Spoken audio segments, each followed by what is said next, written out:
जय हिंद दोस्तों। चित्रकला के 6 अंगों से संबंधित मैंने जो 6 क्लास पढ़ाया उनसे रिलेटेड जो है मैंने 25 प्रश्न इस वीडियो के माध्यम से पूछूंगा। मैं प्रश्न लिखूंगा नहीं बल्कि प्रश्न बोलूंगा और उनके ऑप्शंस इसमें लिखे गए हैं। आपको बस ऑप्शन देखकर जो है सही विकल्प का चुनाव करना है। तो चलिए स्टार्ट करते हैं। पहला प्रश्न है, यहाँ पे मैंने जो ये लिखा हुआ है पहला, ये पहले प्रश्न का ऑप्शन है। ये दूसरे का है, ये तीसरे का है, चौथे का है, पांचवें के, इस तरह से मैंने क्रम लिख भी दिया है।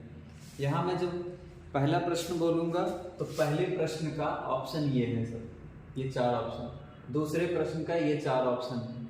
तीसरे प्रश्न का ये 4 ऑप्शन है। ऐसे करते करते मैंने इधर प्रश्न लिखा हुआ है, प्रश्न के आगे उनके ऑप्शंस हैं।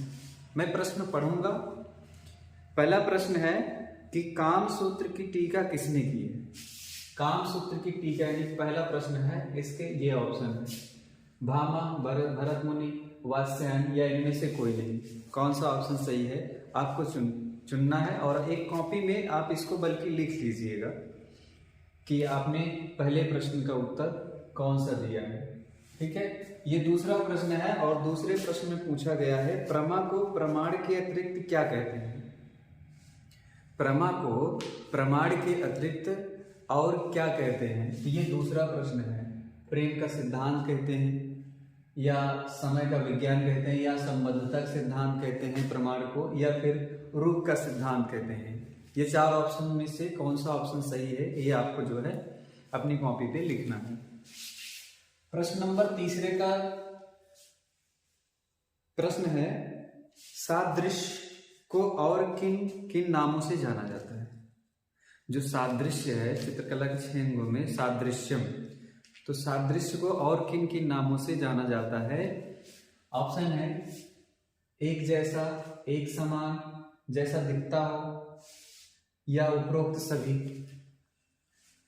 सादृश्य को और किन किन नामों से जाना जाता है, ये आप कह सकते हैं कि कौन सा सही है इसमें से। एक जैसा सही है या एक समान या जैसा दिखता हो या फिर उपरोक्त सभी। चौथा प्रश्न है,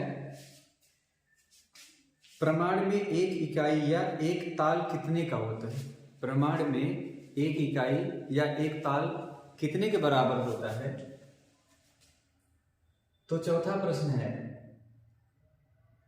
13 अंगुल, 12 अंगुल, 1 हथेली या 12 अंगुल बराबर 1 हथेली। क्या प्रमाण की इकाई इनमें से कौन सी है। 13 अंगुल है। एक ताल की इकाई पूछा है, एक ताल की इकाई, प्रमाण में एक ताल की इकाई कितने के बराबर होती है। 13 अंगुल के बराबर होती है या 12 अंगुल की या 1 हथेली के बराबर होती है, या चौथा ऑप्शन 12 अंगुल या 1 हथेली दोनों के बराबर होती है। चलो ठीक है, आगे बढ़ते हैं। पांचवा प्रश्न है, रूप में क्या निहित होता है। रूप में क्या निहित होता है। ऑप्शन है, वास्तविक पहचान, गुण, आकार, उपरोक्त सभी। मतलब रूप में क्या चीज निहित होती है, वास्तविक उसकी पहचान निहित होती है या गुण निहित होता है या उसका कोई आकार निहित होता है या फिर ये सभी। अगला प्रश्न है छठा प्रश्न। छठा प्रश्न है, जिसमें किसी आकृति की पहचान ना हो वो कैसा चित्र होगा। जिसमें किसी आकृति की पहचान ना हो वो किस तरह का चित्र होता है। ये छठा प्रश्न पूछा जा रहा है। छठे प्रश्न में पूछा जा रहा है, जिसमें किसी भी आकृति की कोई पहचान ना हो उसको कैसा चित्र कहेंगे। उसे भयानक चित्र कहेंगे, उसे आकर्षक चित्र कहेंगे या अमूर्त या मूर्त चित्र कहेंगे। इन 4 ऑप्शन में से कौन सा ऑप्शन सही है ये आपको जवाब देना है। अगला प्रश्न है सातवां प्रश्न कह रहा है, चित्रकला के 6 अंगों की व्याख्या किस पुस्तक में निहित है। चित्रकला के 6 अंगों की व्याख्या किस पुस्तक में निहित है। कौन सा प्रश्न है, 7वां प्रश्न। 7वां प्रश्न क्या कह रहा है, चित्रकला के 6 अंगों की व्याख्या किस पुस्तक में निहित है। नाट्य शास्त्र में निहित है, कामसूत्र या चित्रसूत्र या फिर जयमंगला में निहित है। चलिए अगला प्रश्न है,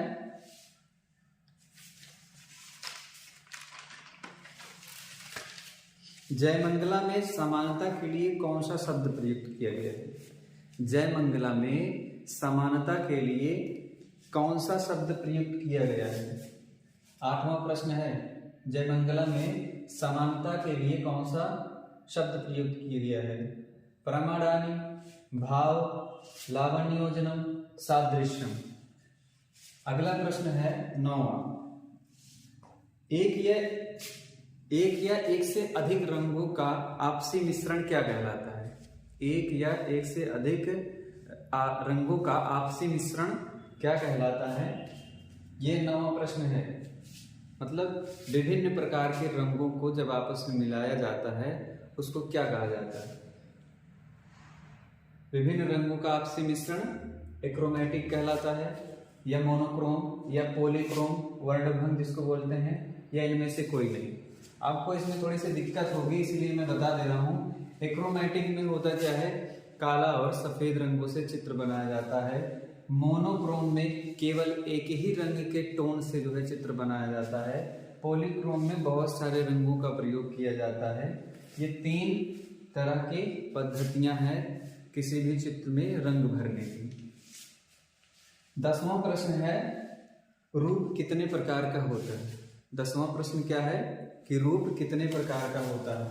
10वां प्रश्न ये है, रूप कितने प्रकार का होता है? रूप 4, 5, 6 या 2 प्रकार का होता है। 11वां प्रश्न है, रूप भेद क्या होता है? रूप भेद क्या होता है? तो 11वां प्रश्न पूछ रहा है, रूप भेद क्या है? रूप के प्रकार को रूप भेद कहते हैं, या रूप का आकार उसे रूप भेद कहते हैं, या आकृतियों की भिन्नता को रूप भेद कहते हैं, या रूप की समानता को रूप भेद कहते हैं। आपको इन 4 ऑप्शन में से कौन सा ऑप्शन सही लग रहा है वो आप उसे नोटिस करेंगे। और 12वां प्रश्न पूछा जा रहा है, निम्न में से अरूपप्रद कला कौन सी है? निम्न में से अरूपप्रद कला कौन सी है? क्या चित्र को अरूपप्रद कला कहते हैं, या मूर्ति को कहते हैं, या संगीत को कहते हैं, या फिर स्थापत्य कला को कहते हैं? यानी अरूपप्रद कला इनमें से कौन सी है? चित्र, मूर्ति, संगीत, स्थापत्य।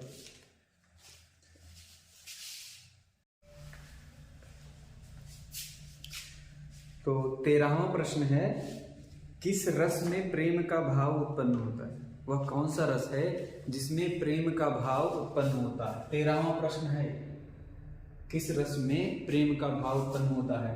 विभस में, वीर में, वात्सल्य में, हास्य रस में। क्वेश्चन नंबर 14, भाव की उत्पत्ति का स्रोत क्या है? भाव जो उत्पन्न होता है उसके उत्पन्न होने का स्रोत क्या है? भाव कैसे उत्पन्न होता है? तो ऑप्शन है ज्ञान, गुरु, अनुभव, अज्ञानता। इनमें से क्या कारण है जिनकी वजह से भाव उत्पन्न होते हैं? क्वेश्चन नंबर 15 है, रौद्र रस का अस्थायी भाव क्या है? क्वेश्चन नंबर 15 कहता है कि रौद्र रस का अस्थायी भाव क्या होता है?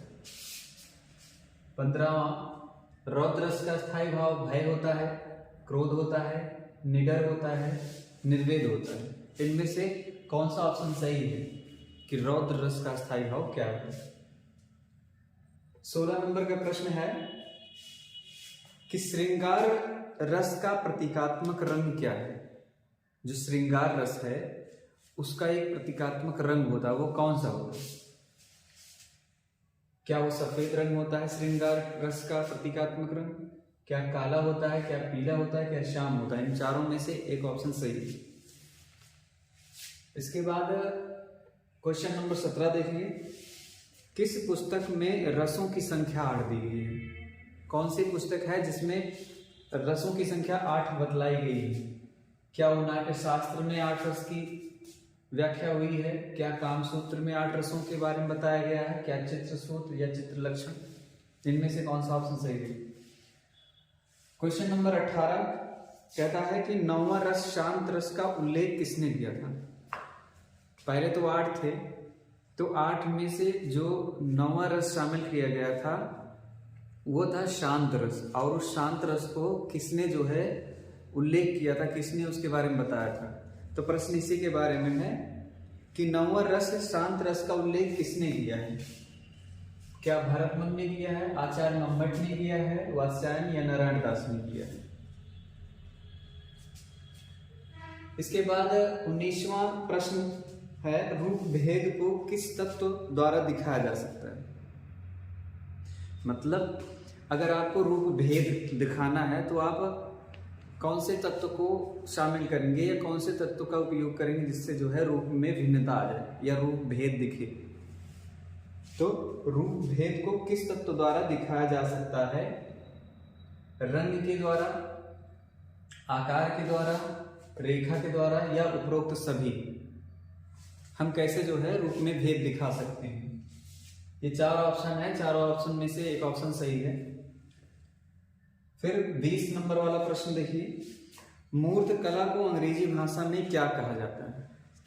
जो अमूर्त कला है, अमूर्त कला को अंग्रेजी भाषा में क्या कहते हैं। फाइन आर्ट बोलते हैं अमूर्त कला को, अनटाइटल्ड बोलते हैं, या फिर एब्स्ट्रैक्ट आर्ट बोलते हैं अमूर्त कला को, या फिर रोगन आर्ट बोलते हैं। इनमें से कौन सा ऑप्शन सही है। क्वेश्चन नंबर 21, लावण्य योजनम चित्रकला के 6 अंगों में कौन से स्थान पर आता है। लावण्य योजनम चित्रकला के 6 अंगों में किस स्थान पर आता है। पहला, चौथा स्थान, 5वां स्थान या तीसरा स्थान। किस स्थान पर चित्रकला के 6 अंगों की जो क्रम है उनमें से किस क्रम पे लावण्य योजनम आता है। पहले या चौथे पे या 5वें पे या फिर तीसरे पे। 22 नंबर का प्रश्न कहता है निम्न में से कौन चित्रकला के 6 अंगों का हिस्सा नहीं है।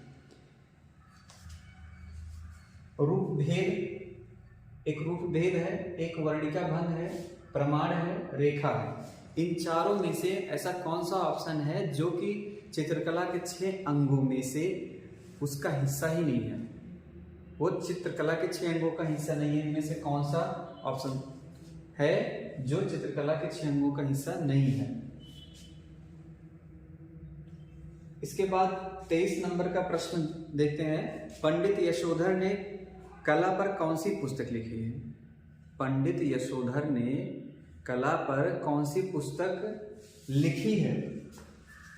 प्रतिमा लक्षण यशोधर पंडित ने लिखा है, जय मंगला यशोधर पंडित ने लिखा है, चित्रसूत्र, रस सिद्धांत यशोधर पंडित ने लिखा है। इनमें से कौन सा एक पुस्तक है जिसको पंडित यशोधर ने लिखा है, वो भी कला से संबंधित है। उस पुस्तक का नाम क्या हो सकता है इनमें से।